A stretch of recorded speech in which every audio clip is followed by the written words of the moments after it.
Hola, muy buenas tardes. Por conducto del Comité Interinstitucional de Implementación de la Reforma en materia de justicia laboral, el Poder Judicial del Estado les agradece su asistencia a la conferencia virtual Democracia Sindical, Nuevos Procedimientos y Estatutos, impartida como parte de los trabajos realizados para llevar a cabo la difusión de los nuevos procesos laborales. El ámbito sindical en la materia del trabajo es de suma relevancia, tal como ha sido reconocida en la Reforma Constitucional del 2017, en la que se exaltan diversos principios que deberán ser observados, así como también se enfatizan los nuevos procesos que con motivo del cambio se deben adoptar. Pueden ustedes dejar sus preguntas y comentarios en la cajita de comentarios.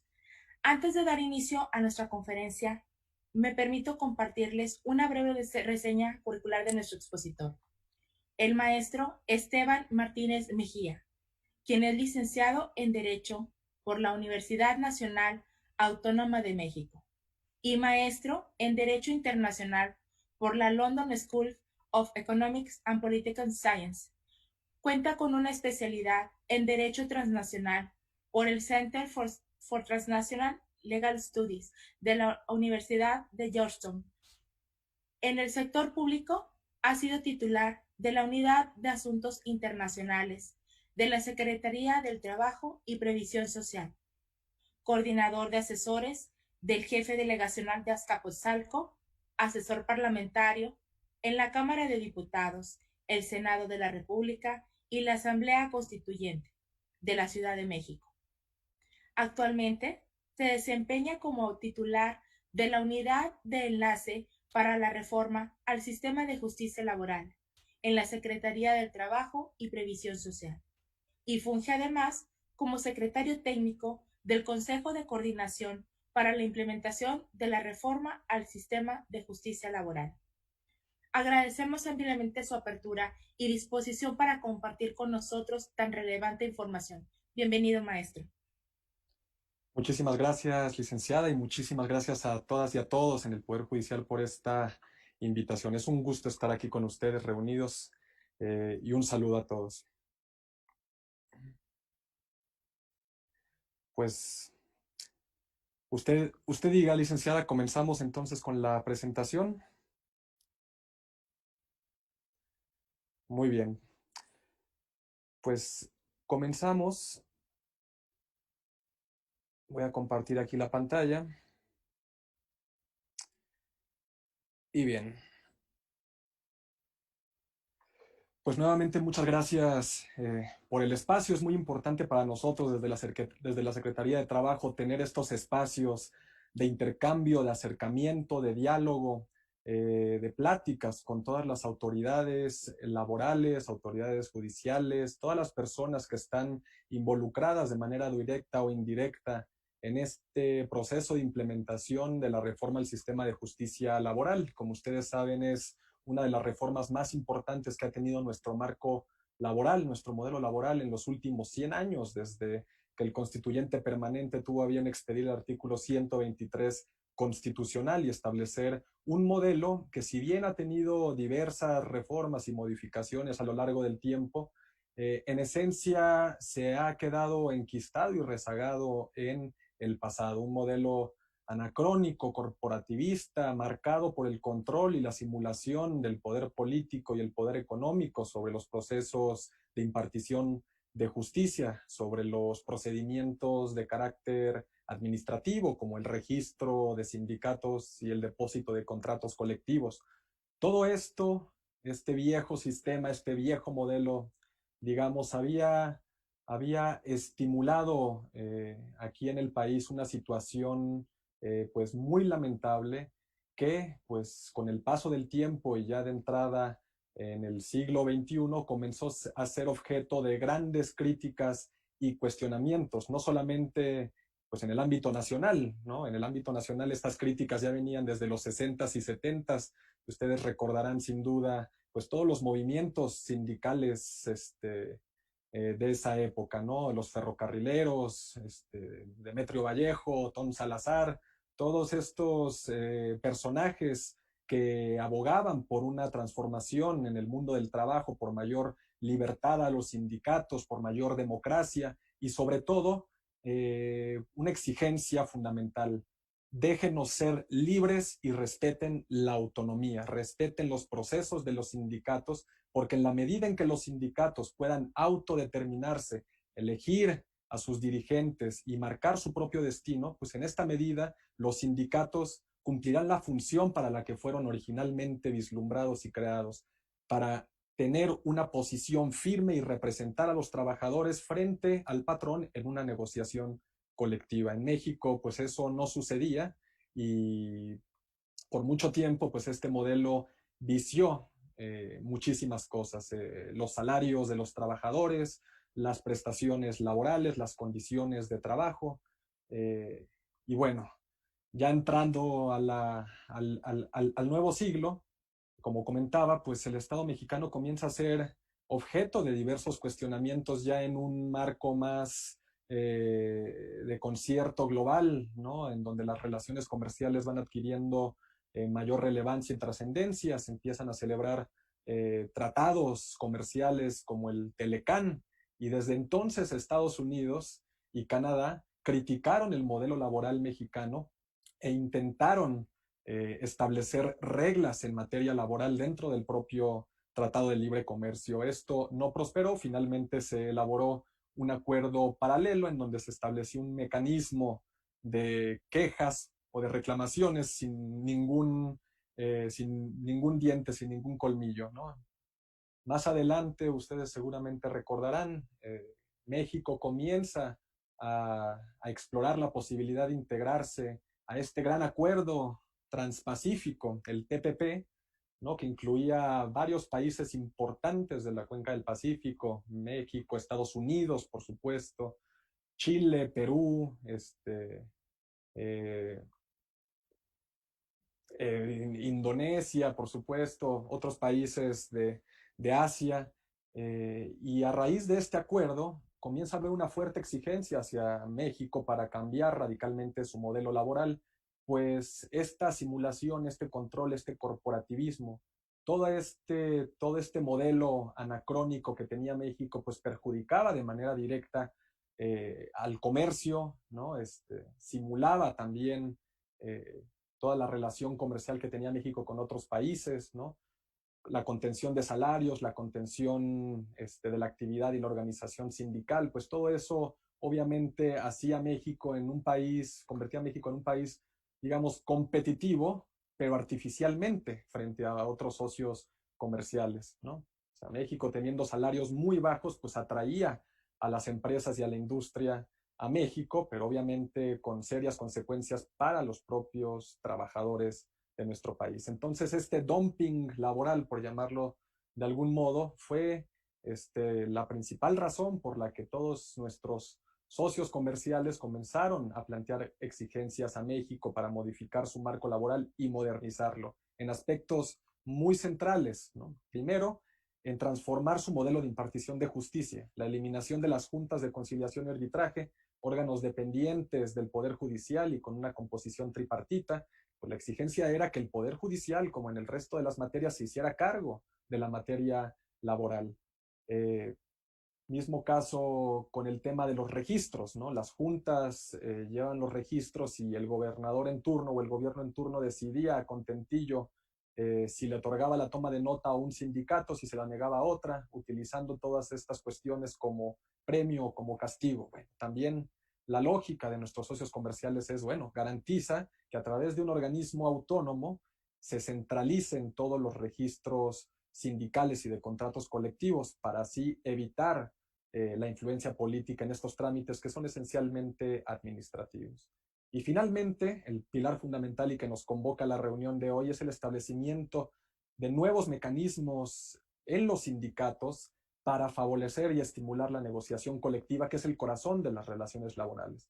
Establecer mecanismos para que los trabajadores participen y se involucren en la vida interna de su sindicato, que elijan a sus dirigentes a través del voto libre y secreto, que aprueben los contratos colectivos que celebra su sindicato con el empleador, que conozcan el contenido de sus contratos y conozcan a los líderes que los están representando. Son exigencias que nos podrían parecer obvias y lógicas, pero que bueno, todos sabemos que en la práctica y en la cotidianidad, pues jamás se respetaron en nuestro país. Entonces, bueno, pues a raíz de todo esto, México comienza a hacer modificaciones a su marco legal para poder ser un socio atractivo dentro del marco del TPP. Comienza a reformar su constitución, una reforma constitucional muy importante aprobada en febrero de 2017, en donde se establecen los fundamentos de este nuevo modelo de justicia laboral y también comienza a empujar la ratificación de instrumentos internacionales como el convenio 98 de la OIT, celebrado o firmado en la Organización Internacional del Trabajo en San Francisco desde los 50 prácticamente, y que México pues había negado a ratificar y que finalmente lo hizo hasta pues prácticamente septiembre de 2018, ¿no? 70 años después de su adopción por la OIT. Entonces México comienza a empujar esta transformación de modelo. Estados Unidos llega a la administración de Trump, Estados Unidos se sale del TPP y deja a todos colgados de la brocha, y sobre todo a México pues en un proceso de cambio y de modernización en su sistema de justicia. Hubo, después de esta salida, pues un interés por parte del modelo y del sistema de entonces, de pues, darle marcha atrás a esta reforma. En este sentido, se promueve una iniciativa de reforma a la Ley Federal del Trabajo que era, de cierto modo, pues contrarreformista, ¿no? En el sentido de que matizaba de muchas maneras todos los principios que estaban consagrados desde la reforma del 17, así como las instituciones que la misma establecía y que debían ser imparciales. Pues estas iniciativas que fueron presentadas en 2017 y 2018, pues finalmente no prosperaron, y el cambio de administración y de gobierno, pues hicieron que un nuevo gobierno con una nueva visión retomara este esfuerzo, pero con una lógica de transformación profunda este modelo laboral, de aterrizar en realidad todo lo que se había establecido en la reforma constitucional y de ir incluso más allá. Y también dentro del marco de la negociación del anexo 23 del TEMEC, pues obviamente México adquiere mayores compromisos y mayores elementos para poder materializar este nuevo sistema de justicia laboral. Pero bueno, este enorme preámbulo, que ustedes me disculparán si fui demasiado extenso, pues es simplemente para introducir en este tema tan importante que es la democracia sindical en el mundo del trabajo. En realidad, yo muy humildemente les digo, no soy experto en este tema, no creo que exista nadie que se pueda considerar experto en la nueva reforma laboral. Quien crea que el derecho laboral, que conoce el derecho laboral en el nuevo modelo y que entiende la óptica de esta nueva reforma laboral, pues está mintiendo, tiene que ser más humilde. Todas y todos en este país estamos aprendiendo de esta transformación. Se crearán a partir de ahora nuevos criterios transformadores y revolucionarios en materia laboral. No hay expertos, todos estamos juntos aprendiendo en el proceso porque es un sistema enteramente nuevo. Vamos pues a entrar en materia. La democracia sindical. ¿Qué dice nuestro marco jurídico constitucional y particularmente el artículo 123, apartado A, fracción 22º bis de nuestra Constitución política? Establece dos principios elementales: el principio de representatividad en los sindicatos y el principio de certeza en la firma, en el registro y en el depósito de los contratos colectivos de trabajo. Estos principios deberán ser garantizados a través de procedimientos y requisitos que aseguren la libertad de negociación colectiva y los legítimos intereses de los trabajadores.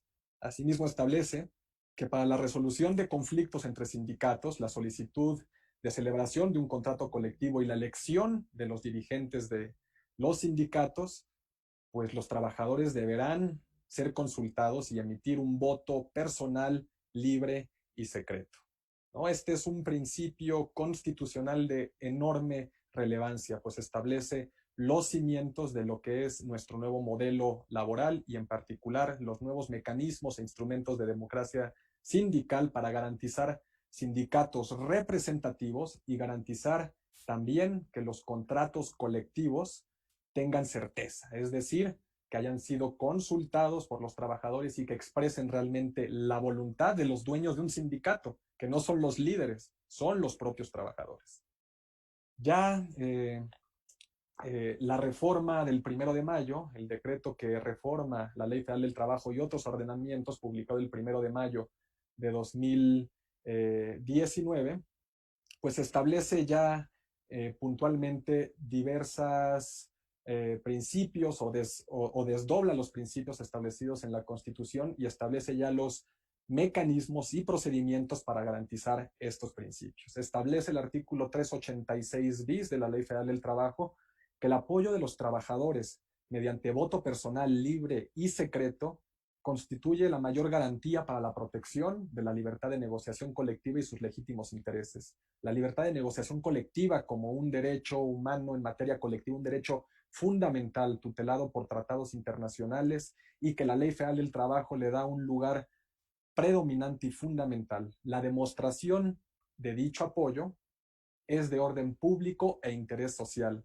por lo que, dice la ley, es un requisito para la validez de todo contrato colectivo. Es decir, el apoyo de los trabajadores mediante estos procedimientos de consulta prevalece incluso sobre los requisitos de orden formal que establezca la propia ley o incluso los criterios que establezcan las autoridades al respecto, ¿no? Este apoyo es de orden público y de interés social y es un requisito fundamental de validez de todo acuerdo entre un sindicato y un empleador. Y asimismo, los artículos 358 y 364 bis de la propia Ley Federal del Trabajo establece que los procedimientos de elección de las directivas deben salvaguardar el pleno ejercicio del voto personal, libre, directo y secreto de sus miembros. Y, como ya lo señalábamos, que los requisitos para la elección de las directivas sindicales son esenciales para expresar la libre voluntad de los afiliados y que en este sentido, de incumplirse, el procedimiento en su conjunto carece de validez. Aquí es muy importante retomar los criterios que ha dejado nuestro máximo tribunal, la segunda sala de la Suprema Corte de Justicia, a través de la jurisprudencia 2A diagonal J150 de 2018, hizo una interpretación preciosa de lo que significa esta exigencia de democratización del mundo sindical.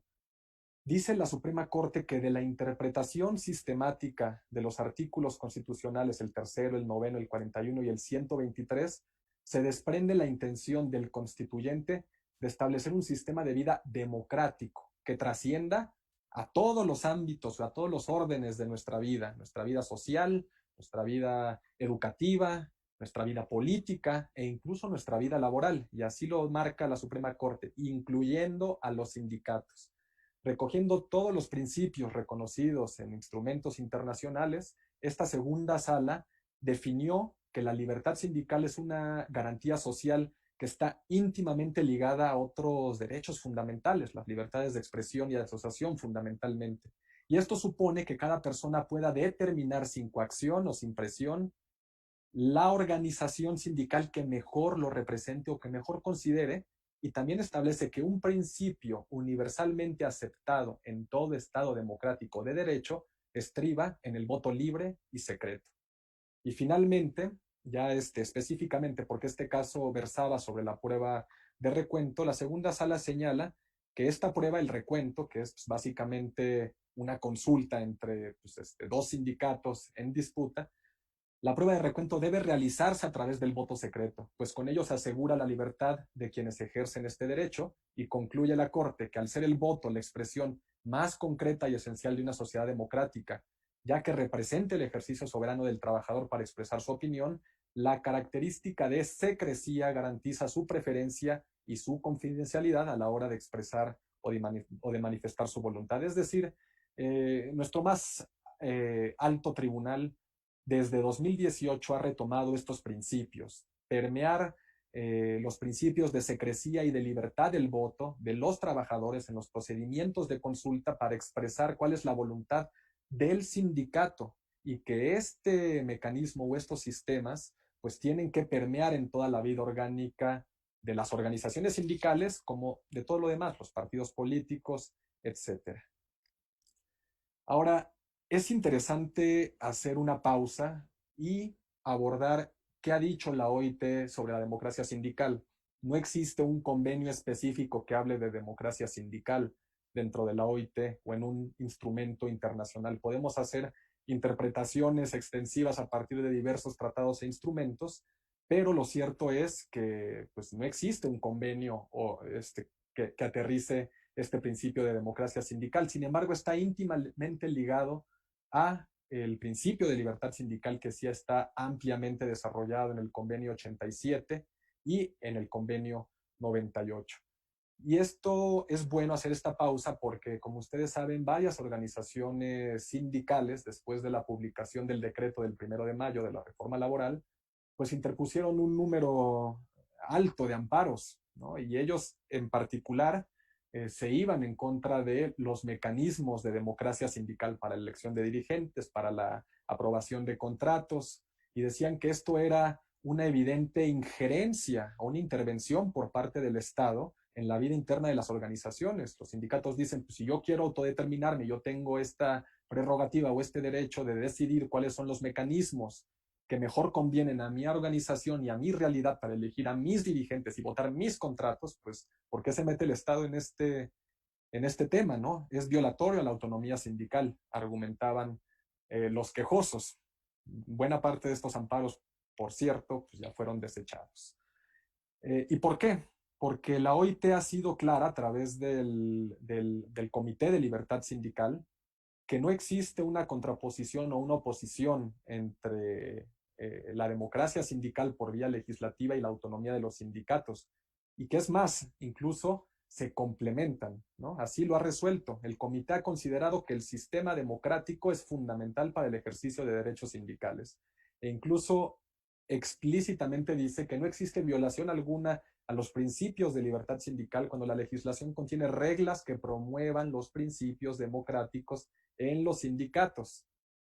Y, ojo, apunta que es admisible la existencia de disposiciones que promuevan los principios democráticos en los sindicatos y que ciertamente la votación secreta y directa es una de las modalidades democráticas y que en este sentido no sería objetable.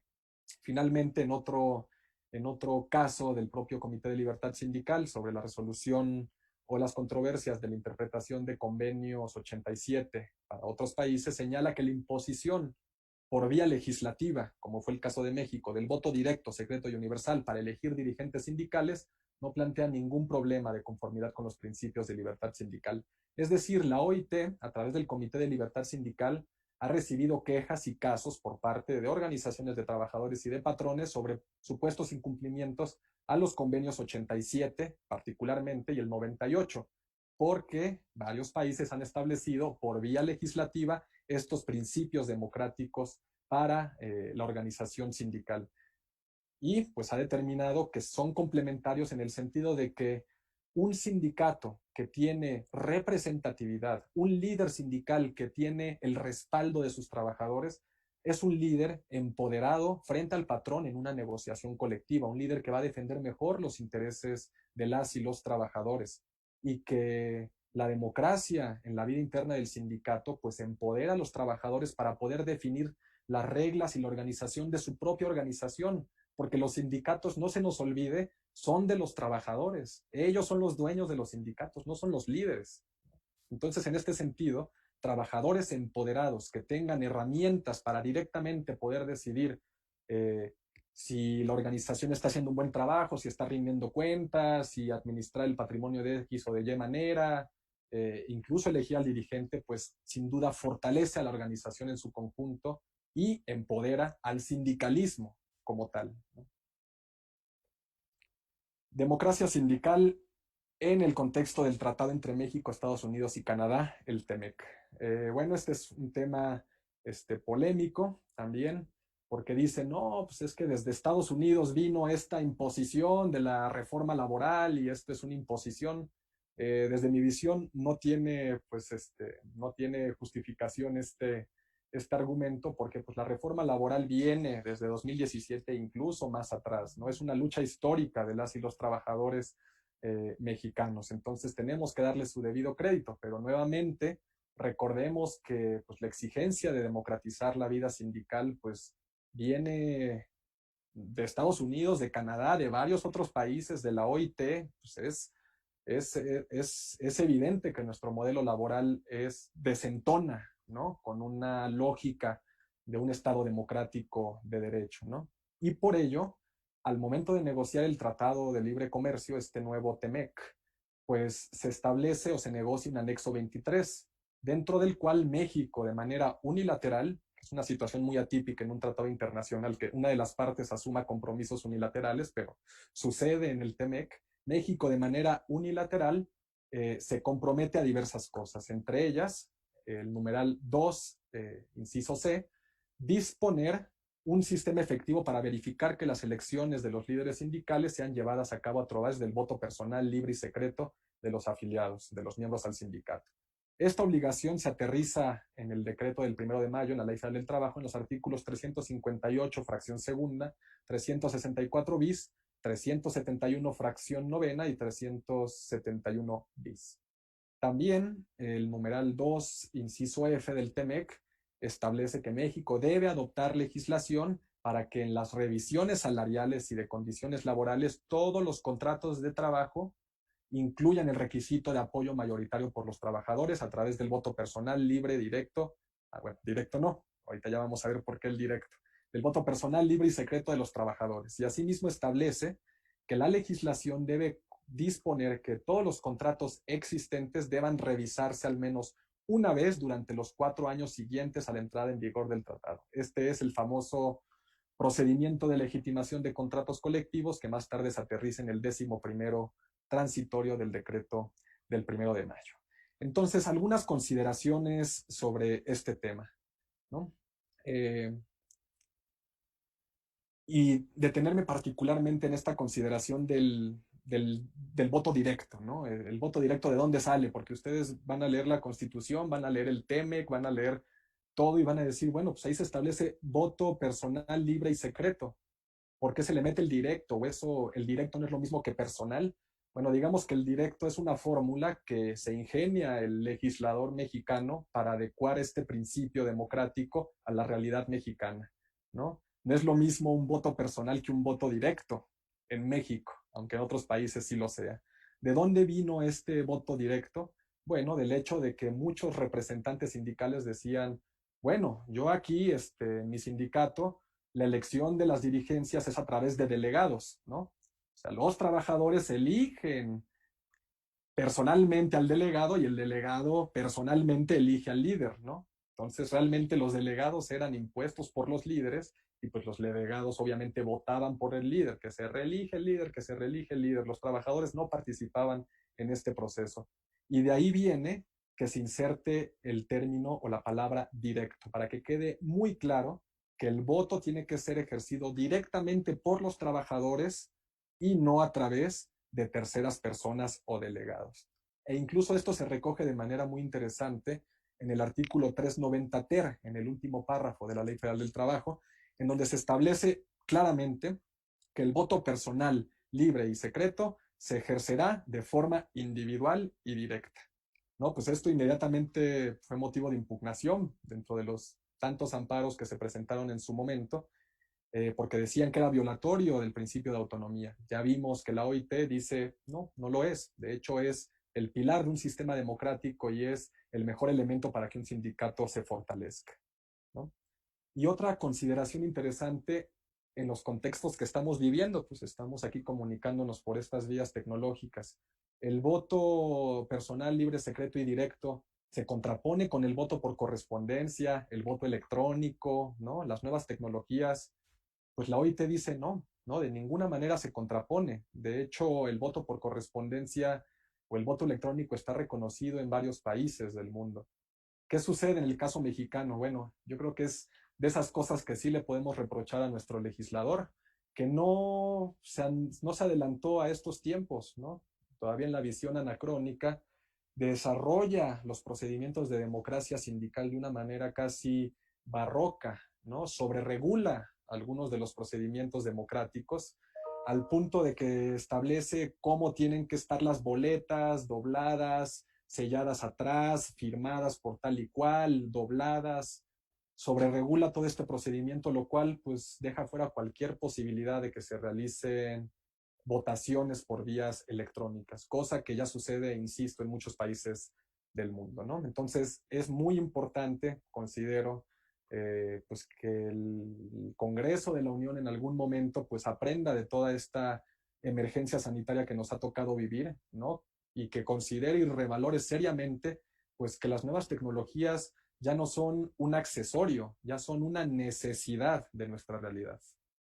Ahora sí, pasando ya a detalle, ¿cuáles son los procedimientos que establece la nueva reforma laboral en materia de democracia sindical? La primera, muy importante, es la elección de directivas sindicales. Aquí se reconocen los artículos 371 y 371 bis, la obligación de los sindicatos de incorporar en sus estatutos procedimientos de elección de sus directivas que garanticen la representatividad y la pluralidad, ¿no? Y esto no solamente una obligación para los sindicatos contenidos en el apartado A, sino que también considera a los del apartado B, a los sindicatos y a los trabajadores al servicio del Estado, porque en la reforma laboral también se modificaron algunos artículos de la Ley Federal de los Trabajadores al Servicio del Estado, reglamentaria del apartado B del artículo 123, ¿no? Y en esto se señala muy claramente que los sindicatos tienen que elegir a sus directivas mediante el voto personal, libre, directo y secreto de los trabajadores. Punto. Asimismo, y esto es muy interesante y muy relevante, la reforma establece que las planillas, ¿no?, que se utilicen en los sindicatos, en donde estén todos los candidatos a directivas sindicales, tienen que garantizar la representación proporcional por razón de género. Esto es revolucionario en el mundo laboral porque pues vivimos en un mundo laboral y sindical lamentablemente masculinizado, ¿no? Y existen muy importantes centros de trabajo en donde existen mucho más trabajadoras que trabajadores y que no obstante aquello los líderes son hombres, ¿no? Esta situación tiene que cambiar radicalmente y por ello el legislador con mucho tino establece este principio. Los estatutos tienen que garantizar la representación proporcional por razón de género en los sindicatos, punto. Con un poquito, diría yo, con una visión un poco limitada, porque la representación proporcional no es una representación igualitaria, ¿no? Desde mi punto de vista, nuestros tiempos, ¿no?, y la propia evolución de todos los criterios y principios en materia de derechos humanos van más hacia la igualdad de género que hacia la proporcionalidad de género, ¿no? Ahora, con este fraseo de la Ley Federal del Trabajo, pues estamos asumiendo que si en una empresa existe 70% de mujeres y 30% de hombres, pues bueno, en esta misma medida las dirigencias y las directivas tendrán que establecer esta proporción.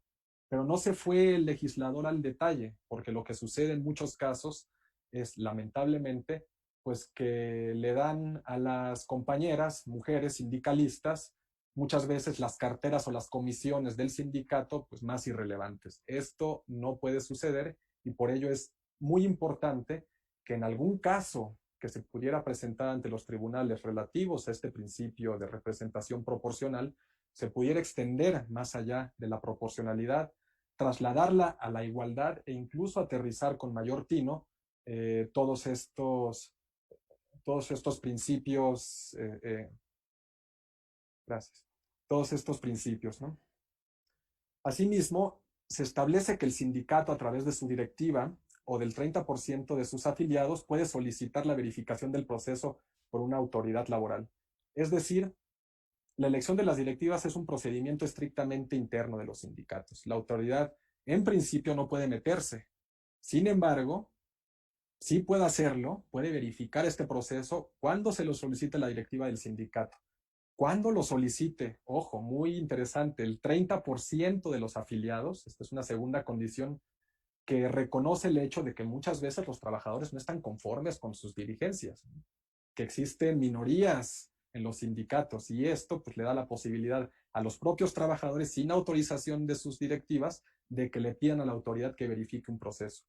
Y tercer supuesto en el cual la autoridad puede verificar un proceso de elección de directiva es en caso de duda razonable. O sea, si la autoridad se entera, ya sea a través de queja o revisando la documentación que le presenta el sindicato sobre la actualización de su directiva y la autoridad detecta irregularidades, inconsistencias o elementos que presuman fraude en una consulta, pues ahí puede haber duda razonable. La autoridad, que en este caso es el Centro Federal de Conciliación y Registro, puede, puede anular el proceso de elección de una directiva y organizar él mismo, la autoridad, el proceso de consulta. Esto es interesantísimo y sin duda pues ha puesto a muchos sindicatos pues prácticamente parados de uñas, ¿no? Pero creo yo que es un mecanismo muy importante que aparte responde también a las demandas u obligaciones asumidas por el Estado mexicano en el TEMEC. Esta posibilidad de que la autoridad, si detecta que existan inconformidades o inconsistencias o quejas sobre un proceso, pueda intervenir. El siguiente mecanismo de democracia sindical muy importante que establece la reforma laboral es la constancia de representatividad. ¿Qué es la constancia de representatividad? El artículo 390 bis de la Ley Federal del Trabajo establece el procedimiento y señala, el propio artículo 390 y algunos anteriores que se me pasen, que esta constancia es un requisito para que un sindicato pueda exigir la firma de un contrato colectivo inicial. Es decir, no es secreto para nadie que en México pues, uno quiere pues, arreglar la fachada de su casa y poner una nueva ventana o lo que sea, y que todavía no empieza ni siquiera, ni siquiera a revolver la mezcla y ya llegó un sindicato con el dueño y le dice, oye, pues estos trabajadores que están acá, estos son parte de mi sindicato y quiero un contrato colectivo porque si no te cierro la obra. Y uno pues no tiene siquiera la posibilidad de defenderse y de decir, oye, pues tú quién eres, no te conozco, tus trabajadores no te conocen, a ver, muéstrame la representatividad, muéstrame tu registro. No, los empleadores se quedaban o se siguen quedando pues en un estado de indefensión. Entonces, el legislador lo que hace para evitar que sindicatos fantasmas y extorsionadores usen el emplazamiento a huelga como patente de corso, es establecer este requisito previo de que todo sindicato que quiera negociar o exigirle al patrón la firma de un contrato colectivo inicial o emplazarlo a huelga para ello, pues tiene que ir primero con la autoridad y decirle a la autoridad, aquí está el respaldo del 30% de los trabajadores de este centro de trabajo. Soy un sindicato representativo y por tanto tengo el derecho o puedo ejercer efectivamente el derecho a huelga, ¿no? Para exigir al patrón la firma de un contrato. Esto es revolucionario, francamente, en nuestro modelo laboral. Ahora bien, ¿qué sucede si un sindicato va con la autoridad y le dice, yo tengo el respaldo del 30%? Pues la autoridad tiene que dar un periodo de tiempo, y aquí lo vamos a ver en la siguiente diapositiva. Este es el procedimiento. El sindicato llega con el Centro Federal de Conciliación y Registro, le presenta su lista de apoyo del 30% de trabajadores con su nombre, CURP, fecha de contratación y su firma, y el centro entonces tiene que dar un espacio suficiente de 10 días para que otros sindicatos que estén interesados en celebrar este contrato colectivo puedan adherirse, ¿no? Entonces, si existen un solo sindicato y ningún otro sindicato se adhiere después de estos 10 días de publicidad, pues el centro le comprueba la representatividad del 30% y le expide la constancia. Ya puede ir el sindicato y exigirle al patrón la firma de un contrato y emplazarlo a huelga. Pero ¿qué pasa si dos o más sindicatos quieren esta constancia? Bueno, el centro se convierte en una suerte de INE sindical, ¿no? El propio centro tiene entonces que convocar a una consulta, integrar el padrón de trabajadores, tiene que validar el respaldo de los trabajadores de cada uno de los sindicatos que están compitiendo y pues ya cuando haga la depuración y resulten los sindicatos en disputa y con representatividad, emite la convocatoria. Lo publica en su sitio web, en el centro de trabajo, las partes acreditan a sus representantes y el día, lugar y hora, el día, fecha y hora, lugar señalado en la convocatoria, pues se realiza esta consulta. La realiza el centro, practica el escrutinio y cómputo de los votos, anuncia los resultados y finalmente otorga la constancia al sindicato que acredite la mayoría.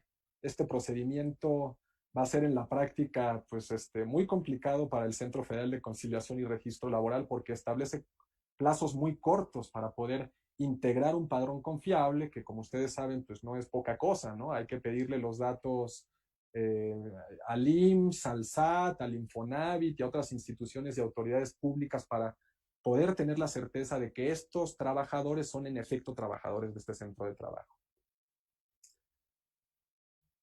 Ahora bien, tercer procedimiento a cargo del Centro Federal de Conciliación y Registro, la aprobación de los contratos colectivos y de sus revisiones. Los artículos 390 ter y 400 bis de la Ley Federal del Trabajo establecen esta obligación que también es revolucionaria, ¿no? Significa que, bueno, pues yo soy el sindicato, ahí está el patrón, nos ponemos de acuerdo en los términos del contrato colectivo o de la revisión del contrato colectivo y ya llegamos a un acuerdo y antes de ir ante el centro a depositarlo y que entre en vigor, tenemos que ir y consultarlo a la base trabajadora. Y la base trabajadora tiene que votarlo a favor. La mayoría tiene que respaldar y ratificar el acuerdo al cual llegó su sindicato. Esto es precioso, ¿no? Mediante el voto personal libre y secreto, en las revisiones contractuales integrales, es decir, las revisiones de cada 2 años, eh, los sindicatos tienen que someter a consulta el acuerdo negociado a sus trabajadores. Aquí veremos el procedimiento de manera muy expedita. ¿Cómo se realiza todo esto? Bueno, el sindicato negocia con el patrón el contrato colectivo, el convenio de revisión, y antes de depositarlo, tiene que ir al centro y darle aviso de que va a consultar el acuerdo alcanzado, ¿no? Al centro le avisa señalando la fecha y hora en que va a realizar la consulta, le anexa una copia del acuerdo al que llegó con el empleador, firmado por las partes, y entonces ya el sindicato realiza la convocatoria. Se tiene un periodo de más de 10 días, menos de 15 días antes de la consulta para hacer esta convocatoria. La consulta que se realiza tiene que seguir las siguientes reglas o los siguientes principios. Primero, se tiene que poner a disposición, naturalmente, de los trabajadores el texto íntegro del contrato colectivo del convenio de revisión que se pretenda aprobar. Los trabajadores tienen que llegar a las urnas sabiendo que están votando, ¿no? Esto pues es básico, ¿no? Y de sentido común. Segundo, pues el sindicato tiene que realizar la consulta el día, la hora y el lugar señalados en la convocatoria. Y esto pues podría parecer obvio, pero en la práctica y la experiencia nos ha demostrado de que pues un día saco la convocatoria un día antes de la consulta y al final resulta que no se hizo la consulta en el lugar que yo decía, que iba a ser en el estacionamiento de la fábrica y al final lo hice un día antes en el estacionamiento de mi casa, ¿no? Estas prácticas, créanlo o no, son comunes. Asimismo, se debe garantizar que el lugar en donde se realice la votación sea accesible, que reúna las condiciones para votar de forma libre, pacífica, ágil y segura. ¿Qué quiere decir que sea accesible? Pues, como su nombre lo indica. No puedo decir, bueno, pues la consulta del contrato colectivo ahí para el centro de trabajo ubicado en, en, en Monterrey, ¿no? Nuevo León, pues la consulta la vamos a hacer en Anáhuac, ¿no? Pues por allá en Anáhuac, ahí en Colombia, ahí va a ser el lugar de la consulta, ¿no? Entonces ahí los esperamos mañana. No se puede, ¿no? El lugar tiene que ser accesible, tiene que reunir además las condiciones para votar de forma libre, pacífica, ágil y segura. Es decir, no puedo decirle a mis trabajadores que la consulta va a ser en este lugar que está lleno de cámaras, ¿no? Que está justo enfrente de la oficina del representante de relaciones laborales de la empresa, ahí con sus dos matones viendo cómo va todo, ¿no? Tiene que ser un lugar neutral y esto es un principio de todo proceso electoral. Asimismo, no puede permitirse la intervención del empleador en el proceso y esto es la regla de oro, la no injerencia patronal en los procesos y en la vida interna de los sindicatos. Esto es muy importante porque no solamente entraña un incumplimiento si se viola a la propia Ley Federal del Trabajo, sino también es violación flagrante al Convenio 98 e incluso al propio anexo 23 del Tratado de Libre Comercio y puede ser objeto, naturalmente, de sanciones a través de la OIT, pues de observaciones y de recriminaciones, pero a través del TEMEC, pues objeto de panel y de sanción al centro de trabajo en donde se hayan presentado estas injerencias. Finalmente, pues se debe garantizar el voto personal, libre, directo y secreto de los trabajadores. Se realiza el proceso y una vez computados los votos, el sindicato tiene que publicar en un lugar visible el resultado de esta consulta y notificar naturalmente a la autoridad de cuál fue el resultado y resguardar las actas por un periodo de 5 años en caso de que se requiera una verificación porque hubo una queja, una controversia sobre ese proceso en particular. ¿Qué pasa si la mayoría de los trabajadores acuerda el contrato? Perfecto, se cumple este requisito y el sindicato entonces ya puede ir ante la autoridad y registrar el contrato.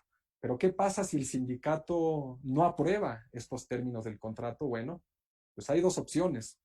O estallas la huelga, que pues no es lo más sensato en un escenario de una negociación, o se prorroga la huelga. Y este es el escenario propicio, ¿no? El sindicato dice, bueno, pues con el empleador, pues los trabajadores a los cuales represento no están de acuerdo con los términos, piensan que se puede conseguir un poco más, ¿no? Conocen la realidad del centro de trabajo, se los he explicado y consideran que pues, podemos tener mejores términos por parte de la representación sindical, ¿no? Los trabajadores pueden alcanzar mejores términos y bueno, pues ni modo, a seguir negociando, como en cualquier democracia, no podemos llegar ahí al cuarto para las 12, ¿no? Antes de que estalle la huelga y consultar a los trabajadores y esperar que ellos automáticamente te van a dar el sí, ¿no? Se tiene que cambiar toda la cultura, toda la práctica y toda la dinámica a la que estamos acostumbrados en materia de negociación colectiva, ¿no? Actualmente es así, es que es increíble. El emplazamiento a huelga dice que la huelga estalla a las 12 de la noche, a las 0 horas del 27 de junio, entonces pues prácticamente ahorita a las 26, el 26 de junio a las 5 de la tarde, 6 de la tarde, pues estoy apenas concluyendo las negociaciones, ¿no? Para que no me agarre el estallamiento, ¿no? Pues esto obviamente implica que los sindicatos y el empleador tienen que llegar a un acuerdo muchísimo antes de la fecha que marque el, eh, el, este, el emplazamiento a huelga y dar tiempo suficiente, un margen suficiente para realizar esta consulta e incluso prever la posibilidad de que los trabajadores te voten en contra y que te tengas que volver a sentar a negociar. La huelga se puede prorrogar por 2 ocasiones, por 15 días a solicitud del sindicato y por 15 días adicionales a solicitud del sindicato siempre y cuando lo justifique debidamente ante el tribunal. Porque recordemos pues toda la cuestión que tenga que ver con huelgas, pues ya va a pasar a ser competencia de la autoridad jurisdiccional y de los poderes judiciales federal y local.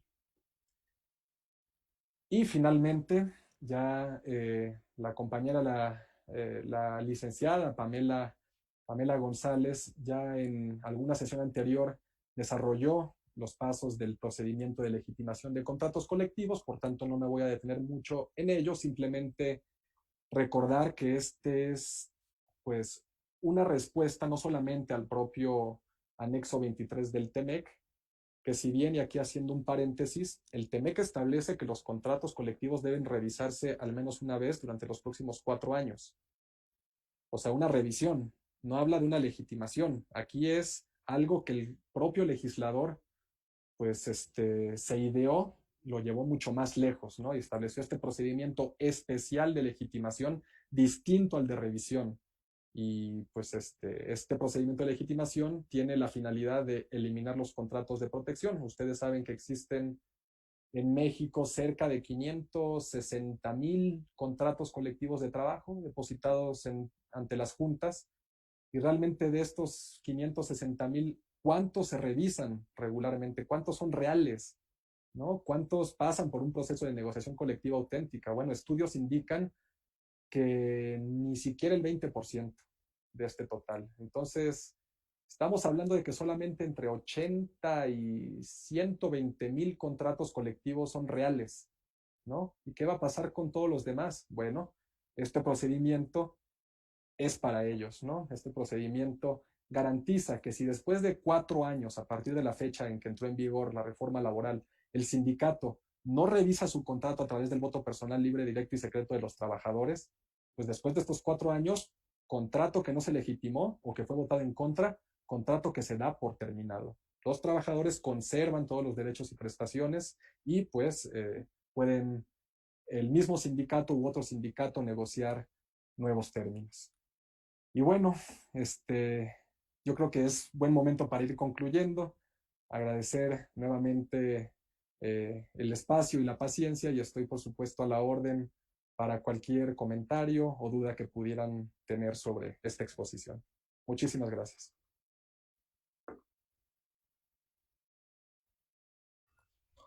Muchas gracias, maestro. Excelente exposición y muy clara e instructiva. La implementación de la reforma, como hemos visto, es un tema que no se detiene, que ya está en curso y pues tenemos que buscar los mecanismos e informarnos a través de ustedes, como las instituciones que representa, con la información necesaria para poder seguir trabajando con ellos. A continuación, si me lo permite, podemos realizarle un par de preguntitas. Yo sé que el tiempo ya vamos un poquito apresurados, pero quizás con dos preguntitas me aceptaría formulárselas. Pero por supuesto, con mucho gusto. Mire, la primera de ellas es del usuario Salomón AF. Nos comenta que entonces los criterios existentes servirán o no para el nuevo sistema. ¿Los criterios existentes servirán o no para el nuevo sistema? Bueno, los criterios, asumo, tomados por autoridades jurisdiccionales en materia laboral. Bueno, aquí tenemos que ser muy cuidadosos en distinguir cuáles sí y cuáles no, porque hay unos que están prácticamente superados a partir de la reforma constitucional. Y reforma constitucional que define nuevos criterios, pues son criterios que ya no tienen vigencia. Pero, por ejemplo, la jurisprudencia que expusimos aquí anteriormente, pues tiene más vigencia que nunca, ¿no? Tiene más vigencia que nunca, no obstante es del 2008. De hecho, aclara e incluso expande el criterio interpretativo de la autoridad al momento de valorar cuáles son los principios democráticos en materia laboral. Entonces, no es que todos los criterios anteriores a la reforma laboral quedan superados, ¿no? Hay algunos que sí y otros obviamente que por propia contradicción están superados, ¿no? Muchas gracias. Una más, del usuario Beto Gar de Ocampo. Respecto a la constancia de representatividad, ¿qué pasa si se tiene el 51% de representatividad? ¿También se debe publicar? También se debe publicar. La ley establece que se tiene que hacer por parte del centro esta publicación para que otros sindicatos puedan adherirse, porque incluso la propia ley, el 390 bis, establece que no es impedimento que otro sindicato que se adhiera a la solicitud inicial, pues presente una lista que incluso incluya el nombre de algún trabajador o una trabajadora que ya estaba en la otra lista, ¿no? Digo, es posible, la ley lo permite y por eso se tiene que hacer nuevamente un cotejo de toda esta información y ver cuál es el sindicato al final de cuentas más representativo. O sea, todo esto, la intención es que se resuelva a través de una consulta democrática, que no es, pues tú me presentaste esta lista y tú me presentaste esta lista, entonces vamos a ver cuál es el listado que tiene más trabajadores. Sabemos que muchas veces los listados que presenten sindicatos puedan estar tal vez inflados, ¿no? Entonces, al final de cuentas, el hecho de que aparezca un trabajador en un listado y en otro listado es posible, es frecuente incluso, y por eso la autoridad pública y al final de cuentas, si existe controversia, en un recuento, pues se soluciona y se determina quién realmente tiene la mayoría. Excelente. Muchísimas gracias, maestro, por su tiempo, por esta capacitación. A la brevedad haremos llegar una constancia, un reconocimiento a su participación en esta conferencia. Si me lo permiten, le quiero dar lectura. Sé que no se lo puedo dar en este momento, pero si me lo permiten, el Consejo de la Judicatura del Estado de Nuevo León, a través del Comité Interinstitucional de Implementación de la Reforma en materia de justicia laboral, le otorga el reconocimiento al maestro Esteban Martínez Mejía, titular de la unidad de enlace para la reforma al sistema de justicia laboral de la Secretaría del Trabajo y Previsión Social, por su participación en la conferencia virtual Democracia Sindical, Nuevos Procedimientos y Estatutos. Muchísimas gracias, maestro. Agradecemos su participación. Muchísimas gracias a ustedes y estamos a la orden, ¿eh? Muchas gracias y que tengan muy buena tarde. Buenas tardes. No olviden darle like a nuestra página y compartir. Los invitamos también a mantenerse informados de todos los eventos que nosotros estaremos realizando a través de estas vías, redes sociales y pues con el objetivo de dar difusión a todo esto de la reforma. Muchas gracias. Hasta pronto.